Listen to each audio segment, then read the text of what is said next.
नमस्कार, अग्रिस्मिता किचनमध्ये आज पाहणार आहोत आमचूर पावडर बनवणे अतिशय सोपे कसे करू शकतो किंवा अगदी 20 रुपयाच्या आंब्यामध्ये वर्षभर टिकणारी आमचूर पावडर। तर इथे त्यासाठी मी घेतलेले आहेत तीन आंबे कच्चे घेतलेले आहेत। आज आंबे अगदी कच्चे घ्यायचे आहेत कारण आमचूर पावडर बनवताना कोणत्या प्रकारचे पिकलेला आंबा नसावा।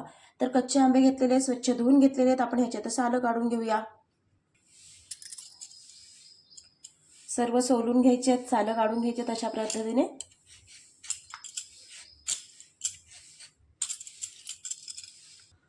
आता आंब्यांची सगळी सालं काढून घेतलेली आहेत। आता आपण हे तुम्ही इथे फोडी सुद्धा करू शकता किंवा जर तुमच्याकडे अशा प्रकारचे वेफरचं जर हे असेल तर त्याच्याने सुद्धा तुम्ही इथे असं कापून घ्यायचं, म्हणजे पातळ आपले छान आपले तयार होतील। थांबा दाखवते, हे बघा, हे अशा पद्धतीचे मस्त असे तयार होतील पातळ, म्हणजे हे वाळायला सुद्धा खूप छान होतील। इथे आपण सर्व आंब्याचे स्लाइड बनवून घेतलेले आहेत। पहा किती पातळ असे स्लाइड तयार झालेले आहेत। हे वाळायला खूप पटकन असे वाळतात, कारण की आपण जर फोडी करत बसलो तर ते जाड होतात। तर तुम्ही अशा प्रकारे बटाटे चिप्स वगैरे करतो त्या ह्याच्यामध्ये भांड्यामध्ये आपण अशा प्रकारचे स्लाइड करून घ्यायचे आहेत। इथे आपण अगोदरच आंबे धुवून वगैरे घेतले होते, तर इथे मला धुण्याची काहीच गरज वाटत नाही आहे। जर तुम्हाला धुवायचे असेल तर तुम्ही काय करू शकता, एक पातेल्यामध्ये किंवा भांड्यामध्ये हे व्यवस्थित धुवून घ्यायचे आणि कॉटनचं कापड घ्यायचं, त्याच्यावरती हे जे आपण बनवलेले स्लाइड आहेत ते त्यावरती टाकायचं आणि त्याचं पाणी सगळं शोषून घ्यायचं, म्हणजे काय होईल, ते वाळताना खूप पटकन वाळतील।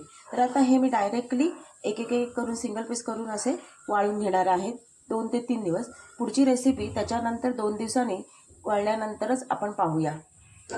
तर इथे आंब्याचे काप सर्व वाळलेले आहेत, अगदी कुरकुरीत झालेले आहेत। उन्हामध्ये 2च दिवस वाळवायला लागले, पातळ केल्यामुळे हे मस्तपैकी असे वाळलेले आहेत। तर आपण आता ह्या मिक्सरच्या भांड्यामध्ये हे आंब्याचे जे काप आहेत, वाळलेले काप आहेत, ते आपण ह्या मिक्सरच्या भांड्यामध्ये टाकून ह्यामध्ये थोडंसं मीठ टाकायचं, जेणेकरून काय होईल, हे आपल्याला 6 ते महिने किंवा वर्षभर चांगलं आमचूर पावडर टिकून राहील। तर ह्या मिक्सरच्या भांड्यामधनं छान अशी फिरून घेतलेली ही आमचूर पावडर झालेली आहे तयार। खूप बारीक तयार करून घ्यायची आहे, किंवा तुम्हाला जर चाळणीने चालवता आली तर तुम्ही चाळणीने सुद्धा चाळून घेतली तरी काही हरकत नाही। तर अशा पद्धतीने आपण सर्व आमचूर पावडर बनवून घेऊया। इतकी सोपी आहे, जी आपण अगदी 20 रुपयाच्या आंब्यांमध्ये एवढी सारी आमचूर पावडर, म्हणजे वर्षभर टिकणारी अशी आमचूर पावडर घरच्या घरी बनवू शकतो। तर कशी वाटली रेसिपी नक्की सांगा।